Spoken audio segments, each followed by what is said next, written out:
Okay, in this video, I'm going to show you guys how the text-to-speech sounds or how you activate it within your book. I'm doing this video in English because I had numerous requests about doing it in English. So for my Chinese viewers, I apologize, but hopefully you get to hear the text-to-speech that's done in Chinese, and you'll see what I mean when I say there's certain features that I like more than others. So to read a book in Boox, have it read aloud to you, we downloaded the Google text-to-speech, or in the system update this time, they have their own called Baidu. So it's much better for Chinese when you do that, but when it reads English, it's kind of funny. I'll show you. So this is one of a lot of people's favorite books, 窗边的小豆豆. It's a very popular book in Chinese. So I downloaded it for my daughter.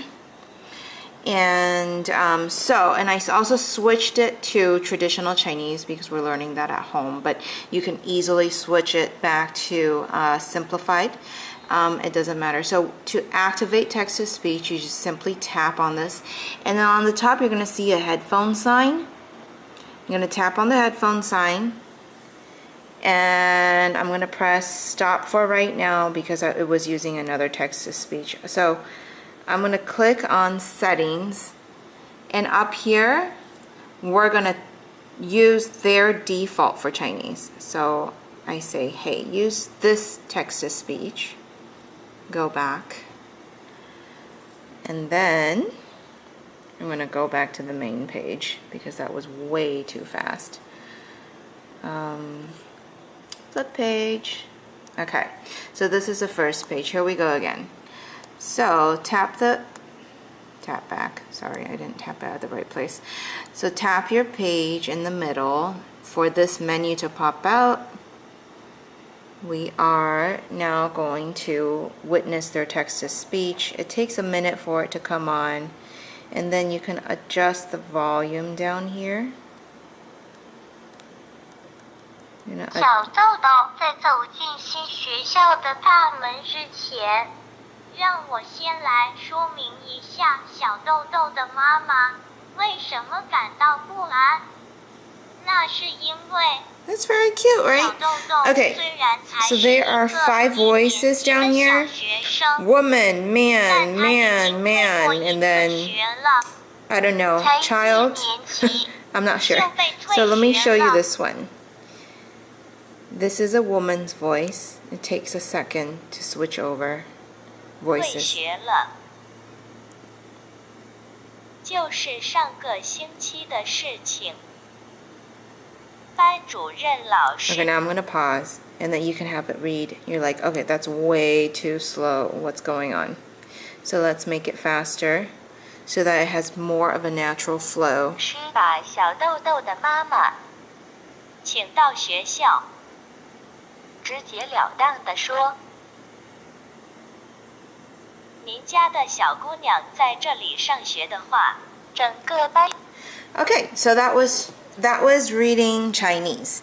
To compare, I could put I guess another Chinese text-to-speech on, so that was theirs. We can switch it over to another one that I downloaded. One of these is Google's. I think it's that one. We can give it a try and see. 窗边的小豆豆在走进新学校的大门之前，让我先来说明一下小豆豆的妈妈为什么感到不安。Do you hear the difference? So this one's more robotic. That one has a lot more, it makes a lot more sense in Chinese. So for Chinese, you want to use the Baidu text-to-speech. And then I can open up an English one to show you guys the differences. So let me X out of that. So I downloaded a little sample of Harry Potter here, and it's got English text. So I'm going to go into settings and then put on the... This is very funny. 阿格德尼恩、埃文、阿特克、扬奇、埃沃斯、瓦格、阿维尔、特德尔、埃克拉马申。Okay, who understood that? I'm not sure. I think they converted English into Chinese, trying to use pinging or something.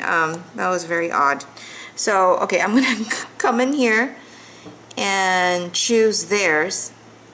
Okay, the Baidu, not Google, and it's even funnier. Not funnier, but there's an accent. Okay, so they didn't get the professionals to record the English, which is kind of funny. I'm gonna increase the sound down here. And Script I ever read was Oliver. 8, 9. Even at that young age, I was vaguely aware that the exclamation mark meant it was a musical. okay, so needless to say, for English, if you want it to read in normal English accent, you're not going to choose their default TTS, okay? You're going to choose like a Google. So we are going to choose that and then make it read again, shall we? Jack, I wish I'd seen your Oliver. And your highlighted script. I always admired your pristine brown directing notebooks. Okay, so it's much better, but still it sounds robotic. So that's Google. That's Google text-to-speech. So anyway, I hope I have explained like how their text-to-speech is brought up and how it sounds like. The other thing I want to talk about real quick is that everyone's like, oh, how do I make every book read? Well, you can't.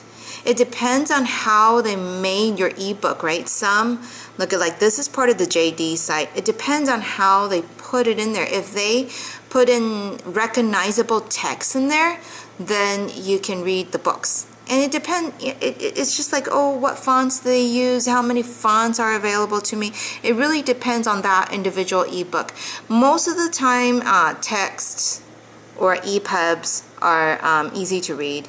PDFs that are inputted by yourself most likely will not be able to read unless if you converted it or inputted some OCR function in there when you created the file. So OCR is one of those things that will recognize the text and it actually gave it meaning to the computer, right? It's not just an image, but it has recognizable text.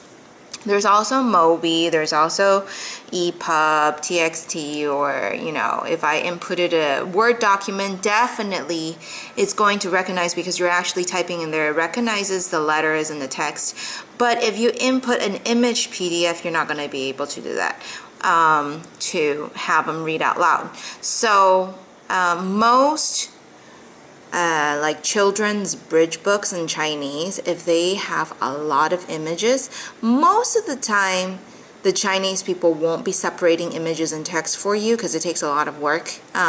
So most of the time the bridge books won't be able to read to you, but stuff like this, slightly harder than the bridge books, where there is minimal pictures, they will separate that text for you and you're going to be able to have it read out loud. And that, I think that is the one that you actually need it to read out loud. There's no ping-ing, there is no zhu-ing on there, there's none of that on there. So for it to read out loud, it makes it very stress-free for your child to learn Chinese that way. Okay, so that's what I wanted to go over in this video. Bye!